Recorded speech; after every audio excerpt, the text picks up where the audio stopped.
players could be racing a turbocharged dream machine in Asphalt 7, battling in an arena in League of Legends, or challenging opponents to duels in Heroes of Warcraft. For many, video games are a fun hobby, but for some, it's turned into an addiction. Gamers, texters, kids that are doing reading and watching YouTube videos get this dopamine release. When it stops abruptly, like when a parent or there's a time they have to stop, they really experience almost spontaneous withdrawals. Now, for the first time, the World Health Organization has listed compulsive gaming as a mental disorder in its international classification of diseases. An addict could play for up to 20 hours a day and forget to sleep, eat, go to school, or to work. Some 2.6 billion people worldwide play video games, including members of 2/3 of American households. And the gaming industry has grown so quickly that it's now worth more than the film and music industry put together.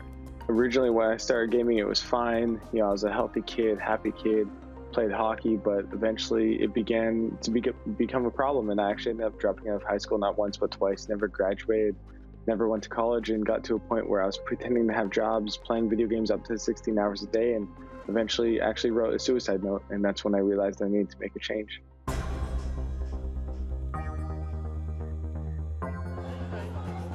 The gaming industry really took off once video games moved from the arcades of the 1980s into family living rooms. Business has since boomed with video games now played on desktops, laptops, and phones, making addiction easier than ever. The WHO says cases are still rare, though, with roughly 3% of gamers believed to be affected. But that number still reaches into the millions. Gaming addiction clinics have sprung up in the United States, Europe, and Asia, the hub of video gaming activity. Some governments are getting tough in their efforts to tackle the problem. South Korea bans players under the age of 16 from playing online games between midnight and 6 a.m. Japan issues players with a warning if they're caught playing video games for what it considers too long. China's internet giant Tencent limits the playtime of its most popular games for children. And some parents send their kids to boot camps to kick the addiction. Games industry trade bodies around the world have condemned the WHO decision to list compulsive gaming as a mental disorder, saying it will create moral panic and may lead to abuse of the diagnosis. But with billions at stake, is it only the gamer's best interests companies have at heart? And is the WHO decision premature, or will it serve to protect players before they lose control? Pirovolakis, The Newsmakers. Well, let's speak to one of those behind the decision, Dr. Shekhar Saxena, who's the WHO's Director for the Department of Mental Health and Substance Abuse. Sir, thank you very much for joining us on the Newsmakers. Thank you for having me in. Let me understand this. What's the threshold that you need to sort of, I don't know, that you need to cross for something to go from being just an unproductive habit into becoming a mental disorder? Any disorder that is inserted into the International Classification of Diseases by WHO has to satisfy some very clear criteria. And in this case, for the gaming disorder, the person loses control over one's own gaming. So there is an impaired control, and also there is a priority given to gaming compared to other interests and activities that the person is supposed to have. For example, sleep, appetite, normal social behavior, studying or working, as might be the case for the person. So, and also duration.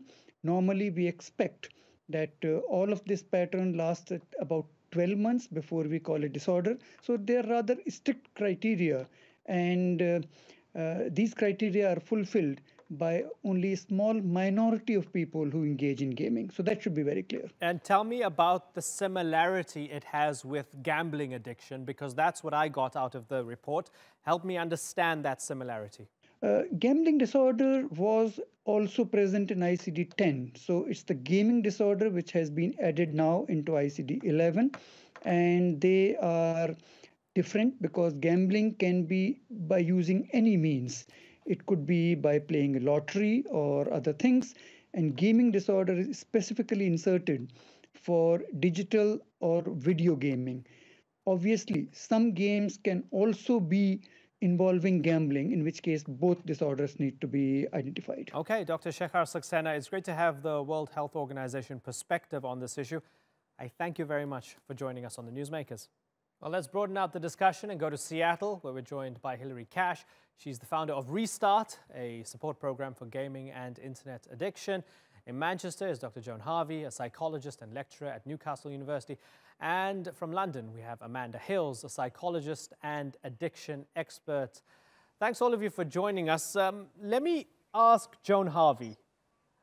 Many years ago, about, I guess, 13, 14 years ago, back when we still had CD-ROMs for games, I used to play Championship Manager of the football game up until about 3 or 4 in the morning.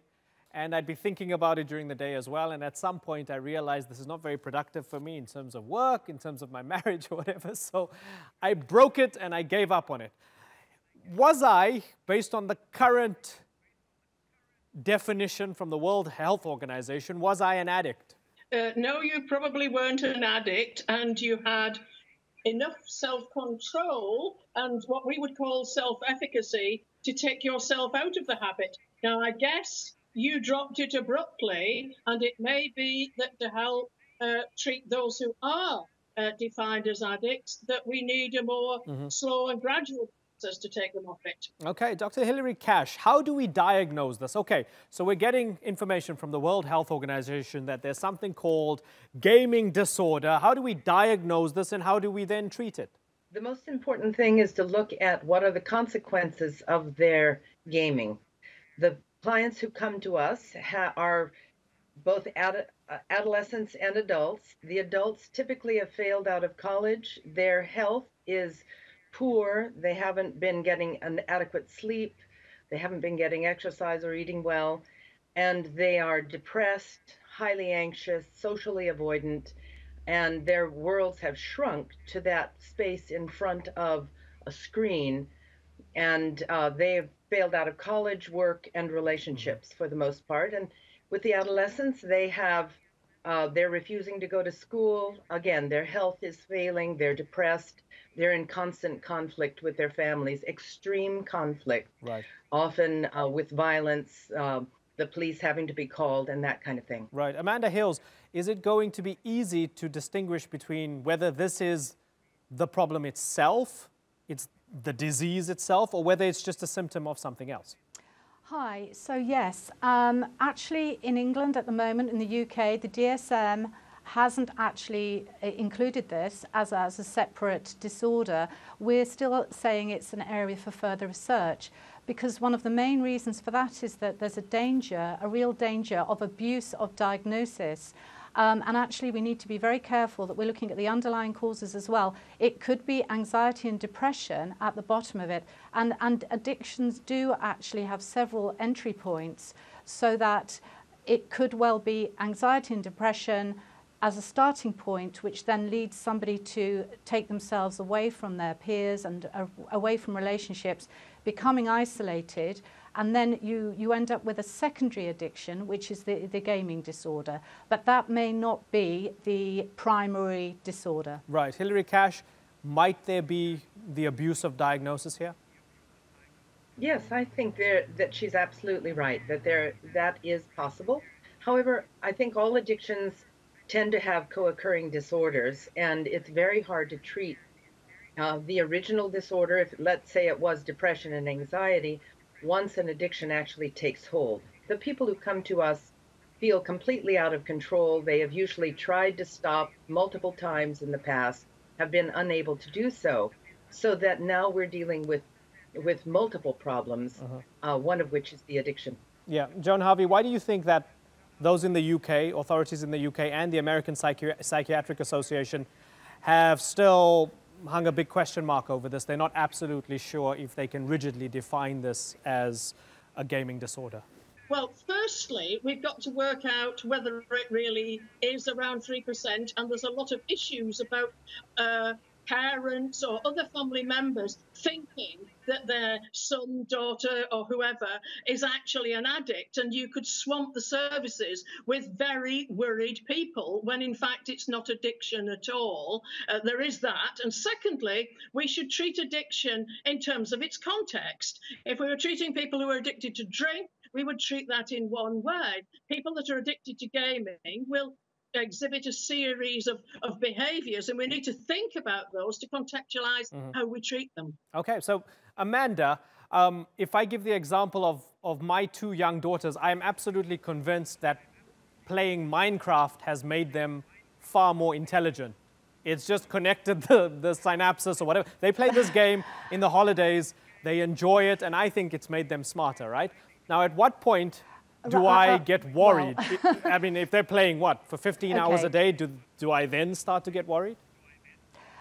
Absolutely. How old are they, first of all? 10 and 8. Oh, actually, sorry, I'm in trouble now. It's 12 and 10. I'm in big trouble. Right. Why did I say 10 and 8? Okay. So I'm the mother of 3 children who have grown up now, and they came, actually, my eldest, he was at the very start of the Super Nintendo boom, which, you know, obviously was in the sort of mid-80s to 1990.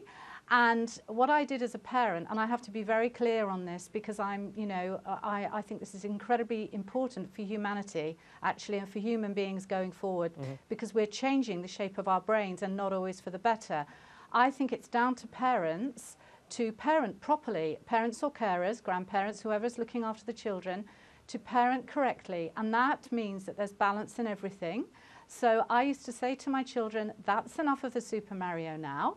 So you pack up your SNES, your Nintendo, and it's now time to have a family meal. You sit at the table. In our house, we don't have any phones at the table during dinner. And I think one of the major problems with this is the smartphone, because although I was able to do that, you know, in the 90s, with the rise of the smartphone, what I'm hearing is that people are taking their phones around with them all the time, and they're indulging in these behaviours, you know, all the time, so that it's even interrupting their work. Right. Now, as regards children, their brains are still developing, their brains are very plastic, and their synapses are still developing. It's incredibly important that you really limit the amount of time spent, because this is not socializing, and human beings are pack animals designed to socialize. I believe that this sort of behavior, starting young, is impacting on relationships further down the line. Okay, that's an interesting answer, and I'm going to take that to heart. Dr. Hilary Cash, let me ask you just generally, are we struggling to play catch-up with the digital world? One thing we haven't really touched upon here, we don't really have the time to touch upon, is something like Facebook, social media in general. And I guess all the dopamine hits that people get from likes and shares and so on, especially when it's young people, it could drive you crazy, right? Are we struggling in terms of our healthcare, in terms of our empirical thinking, to play catch up with just how much the digital world has changed us and is changing us? Absolutely. That is a very good way to put it. We are playing catch up all the time, and research, which we all turn to for confirmation or, you know, to rule in or rule out whether or not this is a proper diagnosis. Research is slow, and yet the technology is advancing incredibly rapidly. We've got VR and AR coming along, which is going to create far more immersive experiences. The more immersive an experience is, the more addictive it is. Yes, society in general, the laws that we create to protect ourselves from things are going to be very, very slow in coming, I think, while the technology is going to be sweeping us along in a huge tide, that we may end up very unhappy with where it takes us. Right. Unfortunately, we're out of time, but it's been great getting all these various perspectives from the doctors and experts from the World Health Organization earlier on, Shekhar Saxena, Hilary Cash, Joan Harvey, and Amanda Hales. I thank you all for joining us here on The Newsmakers.